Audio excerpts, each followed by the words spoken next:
Porque de las malas prácticas también es posible aprender. Revisemos con delicadeza qué son las bodegas de Internet. Hola y bienvenido a un nuevo video de mi canal. Yo soy Juan y en este video quiero compartir un contenido que es de interés para el curso Taller de Medios 4, Ciberperiodismo, de la Universidad de Antioquia. Un curso que estoy orientando y pues que en una de esas conversaciones con los estudiantes nos surgió un tema de interés, un tema de análisis, pero sobre todo un tema de reflexión desde lo ético. Y son las famosas bodegas de Internet, un término bastante común aquí en Colombia, pero que estoy plenamente convencido, porque hay estudios que así lo indican, que existen en otros países, quizás con otros nombres.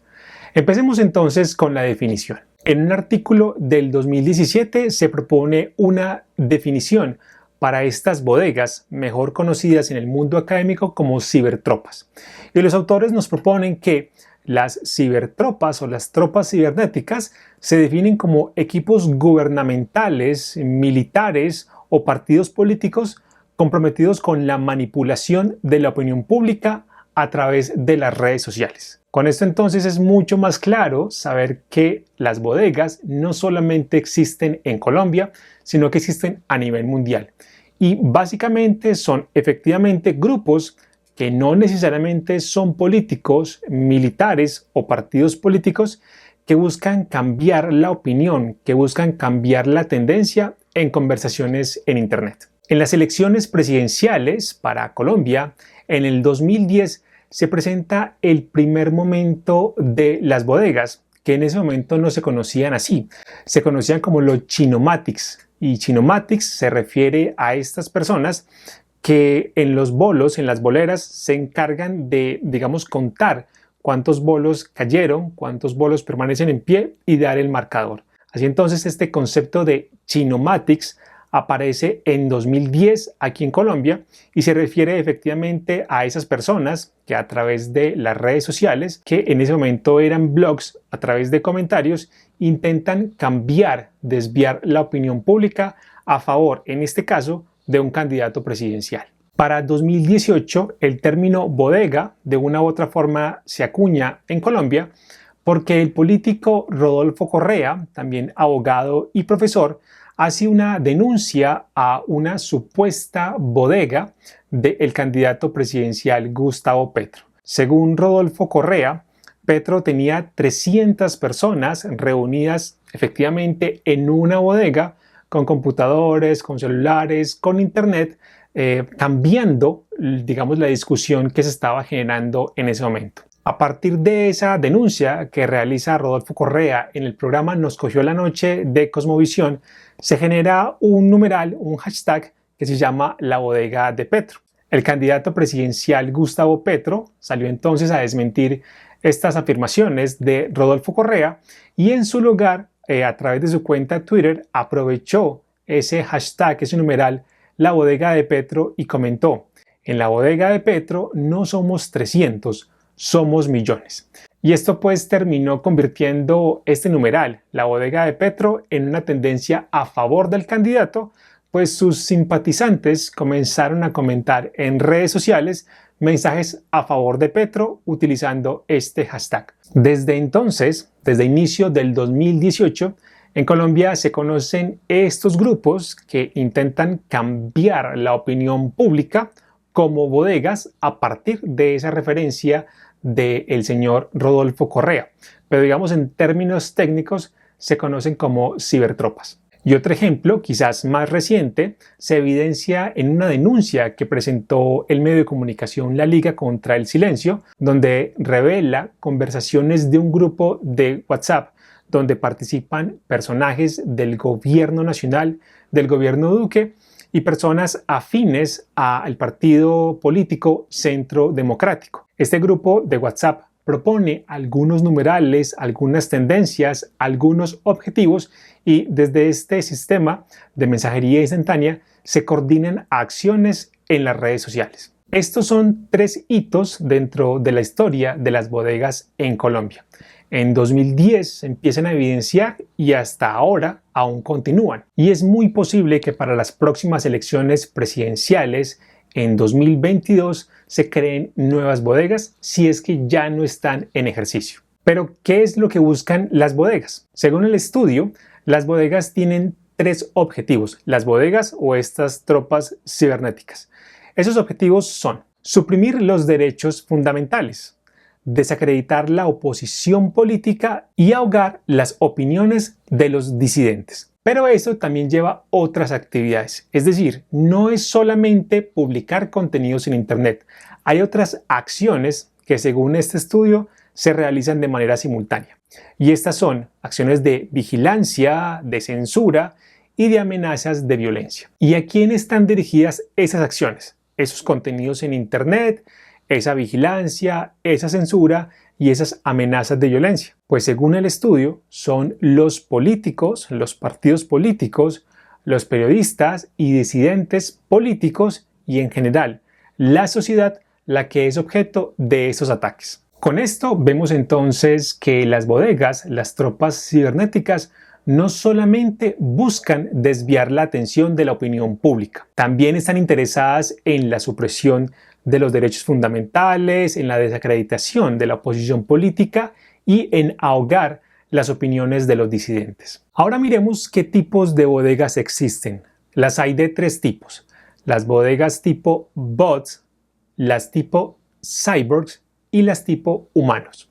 Revisemos en detalle. Las bodegas tipo bots son aquellas que están creadas 100% por mecanismos automatizados, es decir, por sistemas de información que automáticamente generan cuentas, las administran y crean esos contenidos efectivamente de esas cuentas. Los bots entonces son 100% digitales. Claro, tendrán una intervención humana que les va a indicar qué acciones deben realizar, pero en su mayoría esa interacción que generan son, por ponerlo muy sencillo, algoritmos. Las bodegas tipo cyborgs van a ser un modelo híbrido. Tienen por un lado un componente 100% automatizado, que son efectivamente, digamos, programas, que son algoritmos, y tienen un componente humano, que tiene una cercanía permanente, constante, que está vigilando que efectivamente esas tareas automatizadas funcionen. Y por último tenemos las bodegas humanas que, pues claro, utilizan dispositivos electrónicos, utilizan las redes sociales,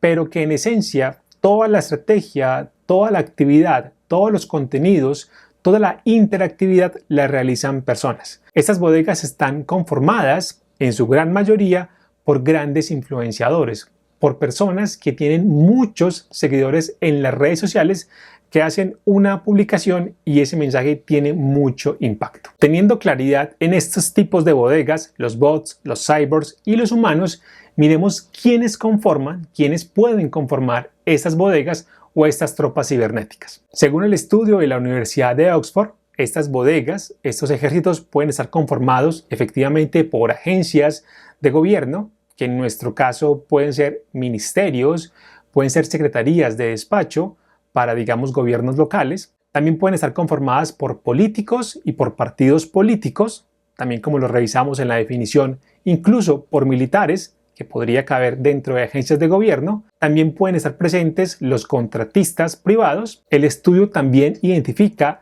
las organizaciones civiles como posibles miembros de algunas tropas cibernéticas, definitivamente ciudadanos e influenciadores, y por último también está el sector productivo. Y es que no solamente existen bodegas para cambiar discursos políticos, es posible que grandes marcas, que las empresas de sector productivo, comerciales, creen grupos de comunicaciones que generen tendencias sobre un producto en específico. Por ejemplo, hay un lanzamiento de un vehículo y es posible que una marca, que una ensambladora contrate a un grupo de comunicadores, a un grupo de personas, a un grupo de influenciadores que generen de forma masiva contenidos sobre ese nuevo vehículo que están en lanzamiento. Y es que es válido que las empresas, que las marcas comerciales generen estrategias sobre el lanzamiento, por ejemplo, de un producto. Entonces pueden reunir a influenciadores, a comunicadores, a ciudadanos, incluso a organizaciones civiles para que generen conversaciones, digamos conversaciones no orgánicas en Internet que apunten a la promoción de ese producto.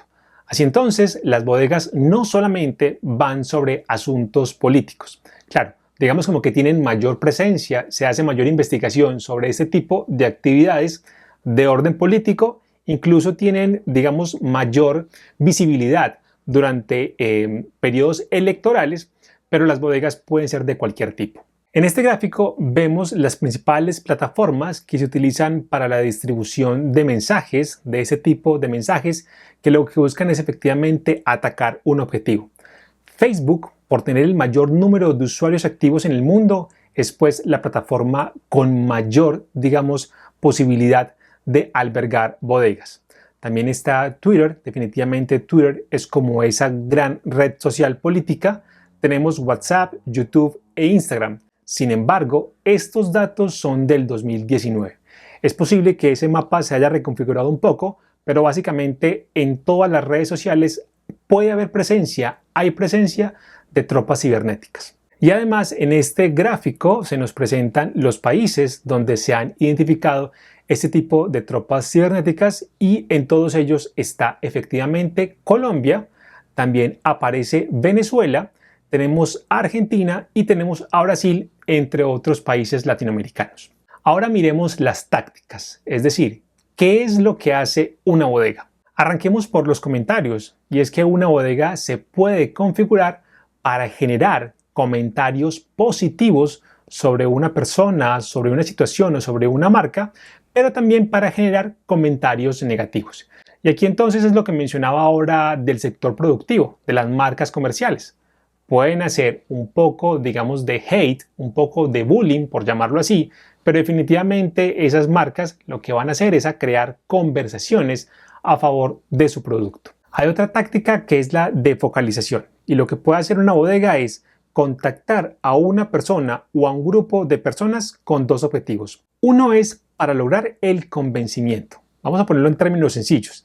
Y es que un periodista, por ejemplo, puede ser blanco de una bodega y lo que hacen es que le empiezan a compartir mensajes, correos, boletines de prensa, tweets, donde lo van persuadiendo a que tenga una imagen sobre un tema, una imagen favorable. Lo que están haciendo es tratando de convencerlo, quizás desde una estrategia que pretende ser orgánica. Y por el otro lado está el ciberacoso. Entonces siguiendo con el ejemplo del periodista, la bodega se concentra en una persona o en un grupo de personas donde lo que van a hacer es a acosarlas a través de internet. Las van a atacar tanto hasta el punto que esta persona quiebre, sea porque abandone la red o porque, digamos, termine tomando una decisión contraria a lo que había decidido antes. Otra táctica son crear cuentas gubernamentales. Cuentas que en teoría son orgánicas y responden a un gobierno. Estas cuentas entonces son multicanal y multilingüe. Hay un ejemplo y es del gobierno de Israel que tiene más de 350 cuentas en redes sociales y están disponibles en diferentes idiomas. En inglés, están disponibles en hebreo, están disponibles en italiano, en fin.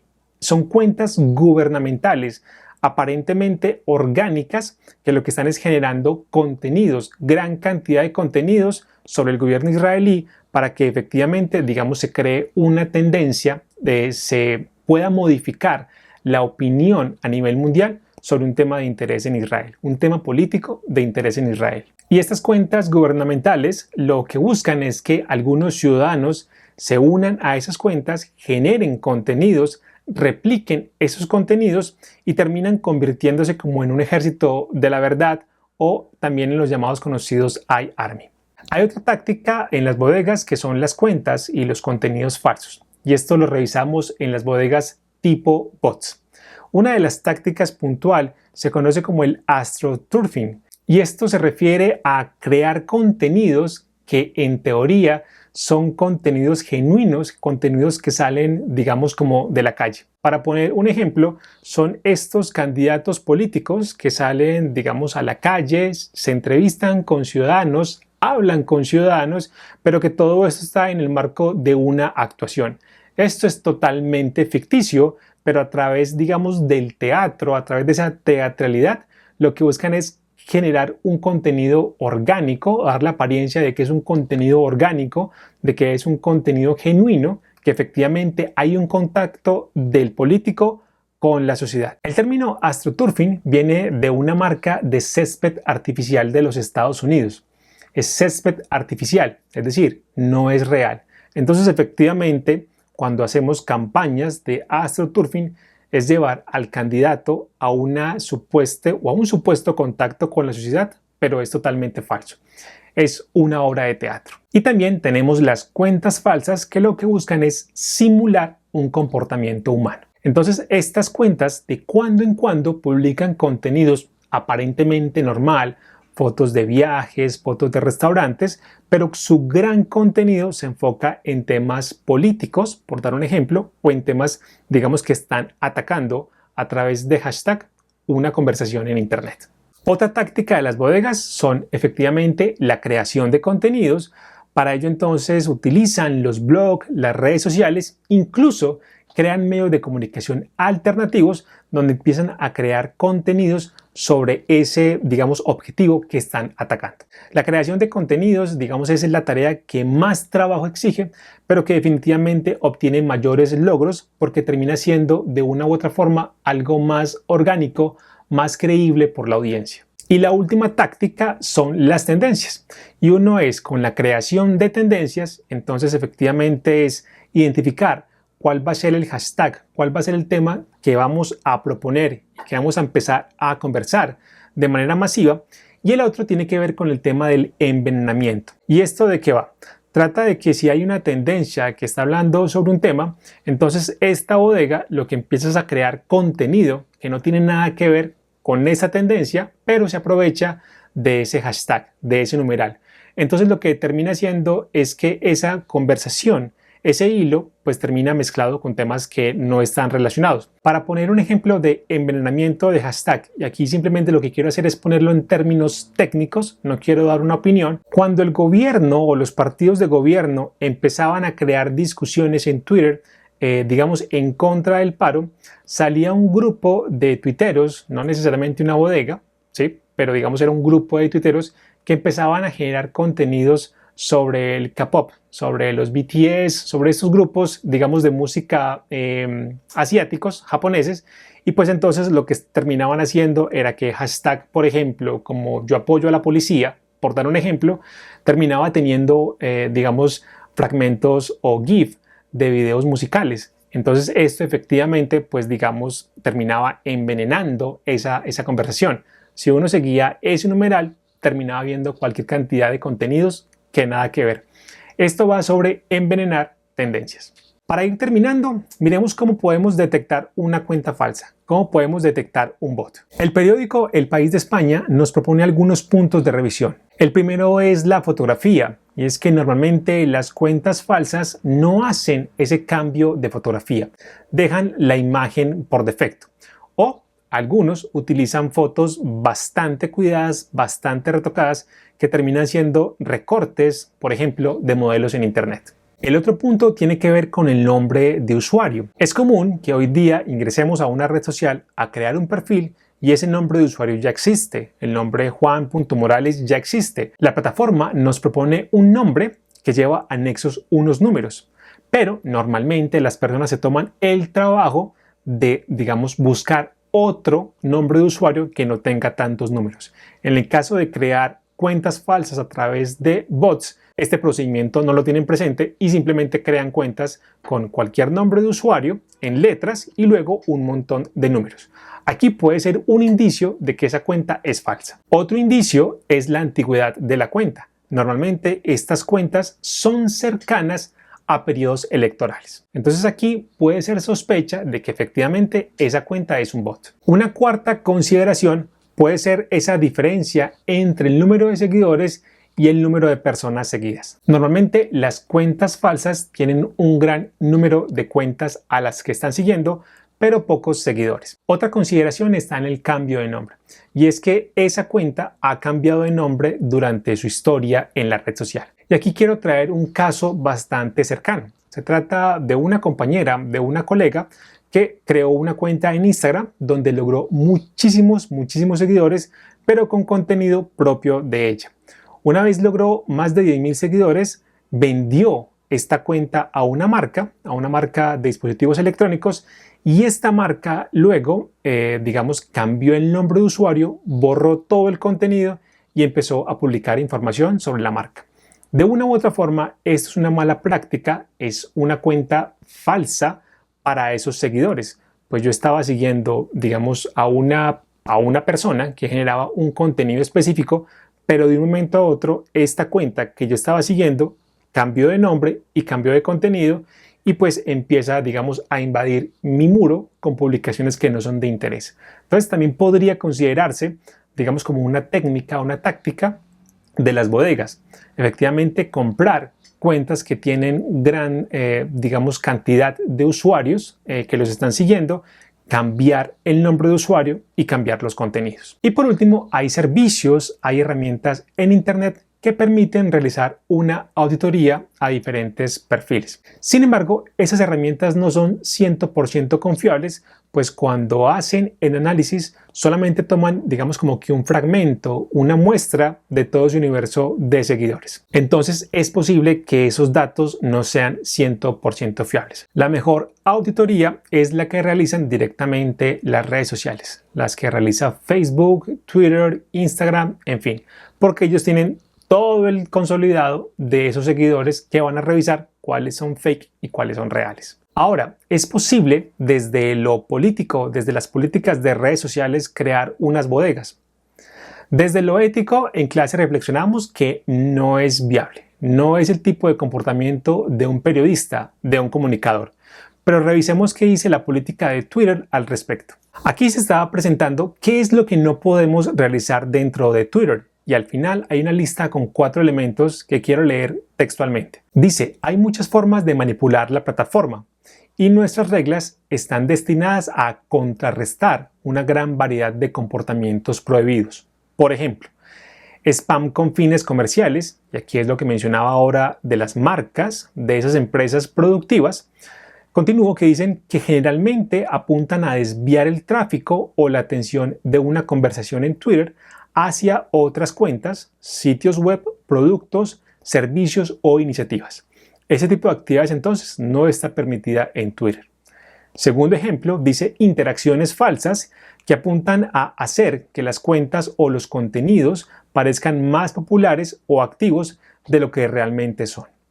El tercer ejemplo de lo que no podemos hacer en Twitter, pero que hacen las bodegas, son actividades coordinadas que apuntan a influir de forma artificial las conversaciones mediante el uso de varias cuentas falsas, acciones simultáneas o secuencias de comandos. Esto efectivamente es la descripción de lo que realiza una bodega. Y por último, Twitter, entre otras consideraciones, apunta que no está permitido toda actividad dañina, coordinada, que fomenta o promueve comportamientos que incumplen las reglas de Twitter. Aquí está entonces un fragmento de la política de Twitter, pero una política similar la tiene YouTube, la tiene Facebook, la tiene TikTok. Todas estas redes sociales lo que buscan es que no se genere contenido engañoso, pues que no tengan cabida estas tropas cibernéticas. Incluso sobre YouTube hay una noticia reciente sobre la eliminación del reconteo de los dislike, de los no me gusta.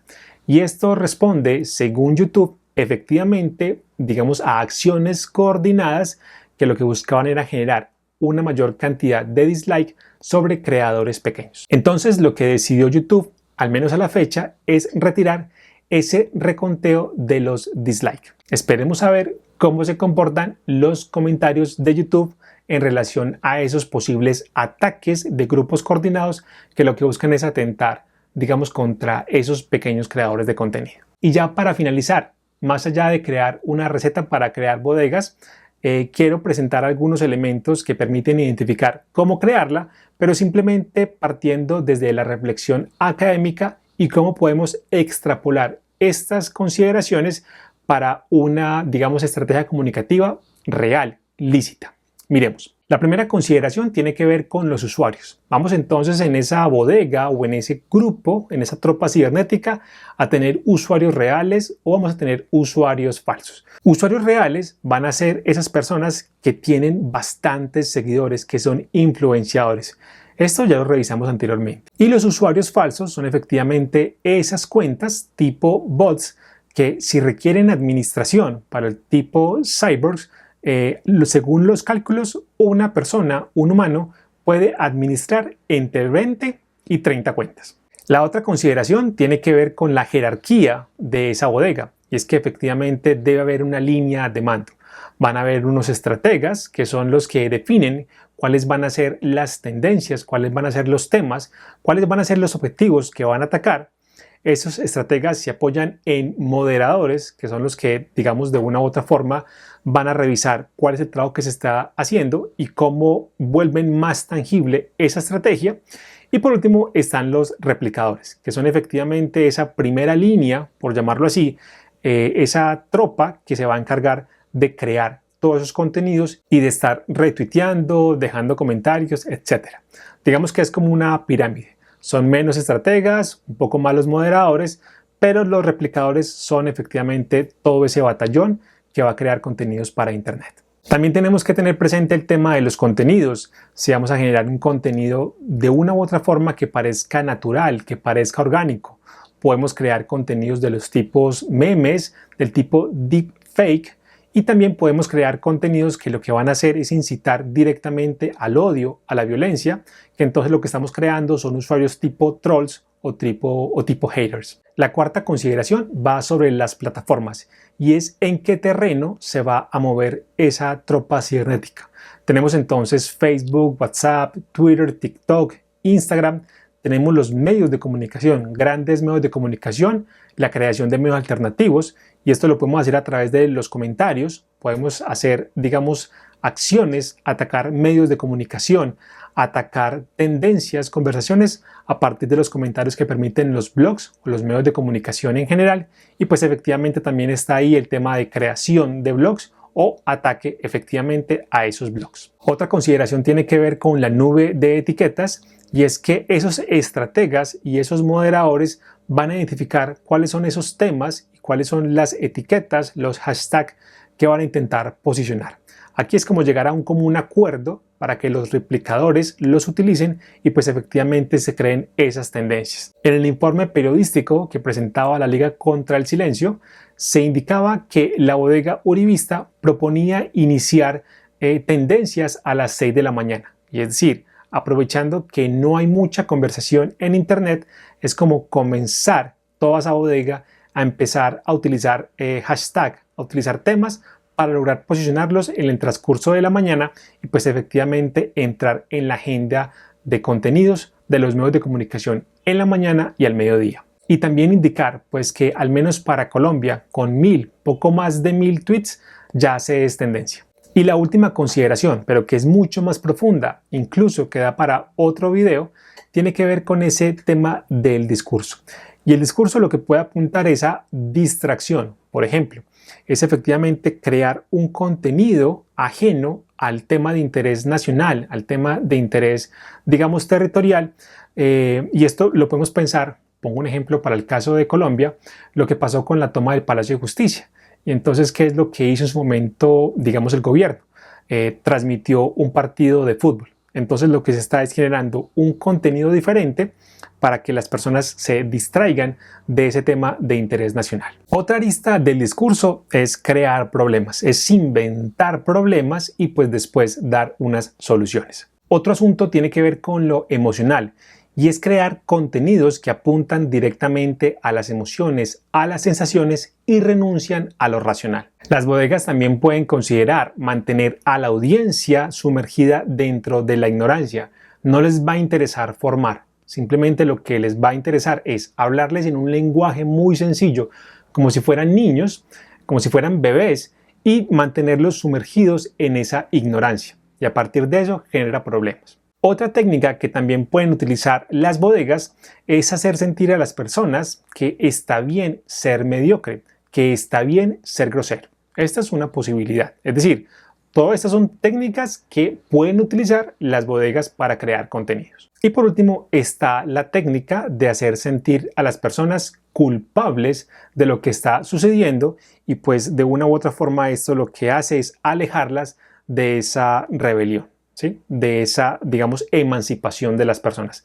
Es hacerlas sentirlas culpables. Y ya para finalizar, esta frase que comenta el señor Samir Estefan en una entrevista para RCN Radio, donde comenta: convertir algo en tendencia en redes sociales en Colombia es relativamente fácil, y eso, según los expertos, tiene una explicación. Porque la gente sigue siendo demasiado crédula o ingenua y cree que todo lo que recibe por internet es real.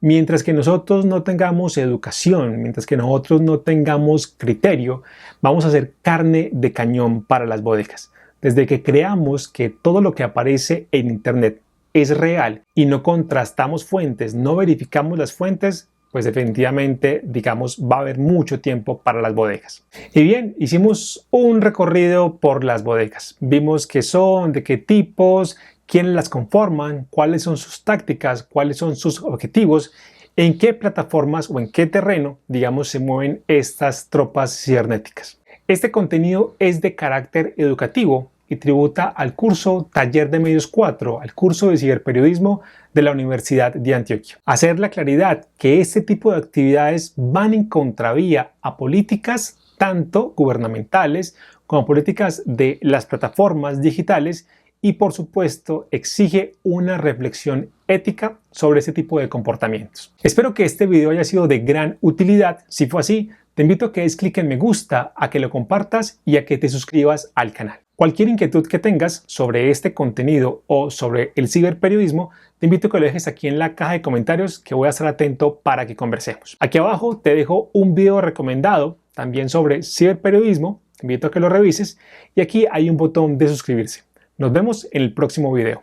Chao, chao.